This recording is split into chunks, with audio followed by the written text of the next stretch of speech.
Salam sejahtera, sahabat renungan prinsip kehidupan. Saya berharap kita berada di dalam perlindungan Tuhan. Tema kita saat ini adalah belas kasihan, sifat natur Allah dalam diri kita. Belas kasihan adalah sifat natur Allah yang mendasari pelayanan Kristus ketika Ia berada di muka bumi ini. Dalam seluruh perjalanan pelayanan Yesus, hatinya selalu digerakkan oleh belas kasihan.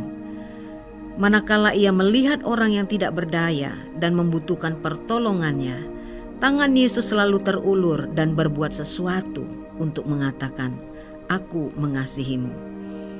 Orang yang dikuasai oleh rasa belas kasihan kepada orang lain akan menggunakan sumber daya yang dia miliki untuk melepaskan orang itu dari penderitaannya. Orang Samaria yang baik hati menggunakan sumber daya yang ia miliki untuk menolong seorang pria yang sedang sekarat di jalan karena dirampok dan dipukuli sampai setengah mati. Banyak orang yang tidak tahu bahwa orang Samaria dengan orang yang ditolongnya itu berbeda suku dan agama. Sebenarnya ia cukup melihat bahwa pria terluka itu sebagai orang di luar kelompoknya, lalu mengabaikannya saja. Namun, belas kasihan adalah sebuah tindakan kasih yang mampu melewati batasan suku, ras, dan agama. Lukas 10 ayat 33-34. Lalu datanglah seorang Samaria yang sedang dalam perjalanan ke tempat itu, dan ketika ia melihat orang itu, tergeraklah hatinya oleh belas kasihan. Ia pergi kepadanya lalu membalut luka-lukanya. Sesudah ia menyiraminya dengan minyak dan anggur. Kemudian ia menaikkan orang itu ke atas keledai tunggangannya sendiri, lalu membawanya ke tempat penginapan dan merawatnya. Charles Spurgeon mendefinisikan bahwa belas kasihan itu sebagai ekspresi emosi terdalam dari rasa iba atau simpati yang mendalam. Saudara, lawan dari kasih bukan benci, tetapi tidak peduli. Belas kasihan tidak mengharapkan balasan, sementara tidak peduli akan selalu berpikir tentang untung rugi dan apa manfaatnya bagi saya. Saudara, inilah zaman di mana kasih kebanyakan orang semakin dingin. Manusia sibuk mencintai dirinya sendiri dan menjadi hamba uang. Bahasa yang banyak digunakan saat ini adalah bagaimana mengumpulkan sebanyak-banyaknya dan mencapai setinggi-tingginya. Karakter belas kasihan dan rasa peduli yang tulus kepada sesama menjadi semakin sulit ditemukan dan hanya milik sebagian kecil orang. Namun firman Tuhan berkata dalam Matius 9 ayat 13, "Jadi pergilah dan pelajarilah arti firman ini. Yang ku kehendaki ialah belas kasihan dan bukan persembahan, karena aku datang bukan untuk memanggil orang benar, melainkan orang berdosa." Lalu bagaimanakah kita memiliki karakter belas kasihan itu?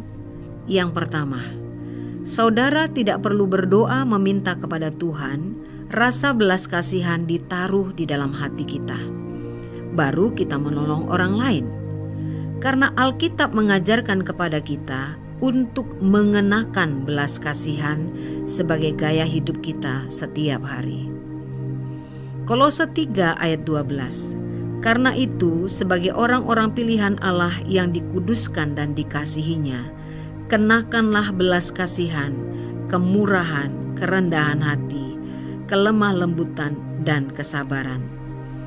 Saudara, sebenarnya kita sudah memiliki sifat natur Allah itu, yaitu belas kasihan dalam diri kita, karena kita diciptakan dalam rupa dan gambar Allah, dan benih ilahi itu berdiam di dalam diri kita. Yang perlu kita doakan adalah mata hati yang dicelikkan sehingga mampu melihat kebutuhan orang lain. Markus 6 ayat 34 berkata, ketika Yesus mendarat, ia melihat sejumlah besar orang banyak, maka tergeraklah hatinya oleh belas kasihan kepada mereka, karena mereka seperti domba yang tidak mempunyai gembala. Lalu mulailah ia mengajarkan banyak hal kepada mereka. Yang kedua, gunakanlah sumber daya yang kita miliki untuk menolong orang lain. Yesus menggunakan kuasa ilahinya untuk memberi makan orang banyak. Orang Samaria yang baik hati menggunakan milik pribadinya untuk mengobati pria yang hampir mati itu. Petrus dalam Kisah Rasul 3 ayat 6 berkata, "Emas dan perak tidak ada padaku, tetapi apa yang kupunyai, kuberikan kepadamu. Demi nama Yesus Kristus, orang Nazaret itu, berjalanlah." Saudara, masing-masing kita diminta untuk menggunakan sumber daya yang Allah percayakan kepada kita untuk memenuhi kebutuhan orang lain. 2 Korintus 9 ayat 8, "Dan Allah sanggup melimpahkan segala kasih karunia kepada kamu, supaya kamu senantiasa berkecukupan di dalam segala sesuatu dan malah berkelebihan di dalam pelbagai kebajikan." Saudara, mari kita memakai kecakapan profesional kita untuk melayani orang lain.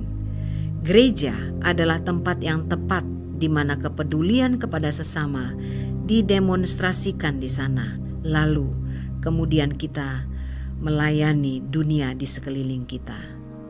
Mari kita berdoa.